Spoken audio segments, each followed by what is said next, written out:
খবরটা ওতে দিয়ে লাশটা ঠিক যেরকম সেরকমই আসছিল, লাশ কোনো ক্ষয়ক্ষতি হয়নি, কাপড় একটা সুতো কোনো ক্ষতি হয়নি, দাগ 28 বছর আগে দাফন করা লাশ এখনো অক্ষত। আলহামদুলিল্লাহ, মরদেহর গায়ে মোড়ানো দাফনের কাপড়টা পর্যন্ত এখনো ক্ষয় হলো না। ঘটনাটি ঘটেছে চাঁদপুরের মতলবপুরের ডেঙ্গুভিকের গ্রামে।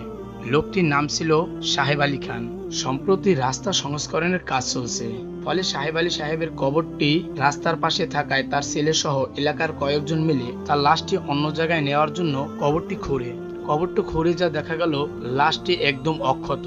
তার গায়ের দাফনের কাপড়টি পর্যন্ত এখনো ক্ষয় হয় নাই। খবরটা ওতে দিয়ে লাশটা ঠিক যেরকম সেরকমই আসছিল, লাশ কোনো ক্ষয়ক্ষতি হয়নি, কাপড় একটা সুতো কোনো ক্ষতি হয়নি, দাগ পড়েনি। ওনার বাপের লাশটা মুভ করার জন্য গত করার পরে দেখছে যে যেরকম লাশ ঠিক ওই রকমই আছে, একটু ক্ষয়ক্ষতি হয় নাই, কাপড় থেকে শুরু করে যা আছে কোনো কিছু ক্ষয়ক্ষতি হয় নাই। এই আশ্চর্যকর ঘটনাটি গ্রামের স্থানীয়দের মাঝে ছড়িয়ে পড়ে। দূর দূরান্ত থেকে এক পলকের জন্য হলেও দেখতে আসে দাফনে মুড়ানো অক্ষত মরদেহটি, যেখানে স্বাভাবিক ধারণা মতে 1 মাসের মধ্যেই একটি কাপড় পচে যাওয়ার কথা ছিল, সেখানে 28 বছর পরও তার মরদেহটি অক্ষত আছে।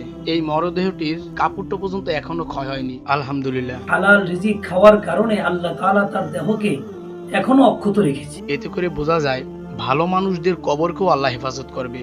আল্লাহ যেন আমাদের সবাইকে মাফ করে দেয় এবং সবাইকে জান্নাতের উচ্চ মাকাম দান করেন।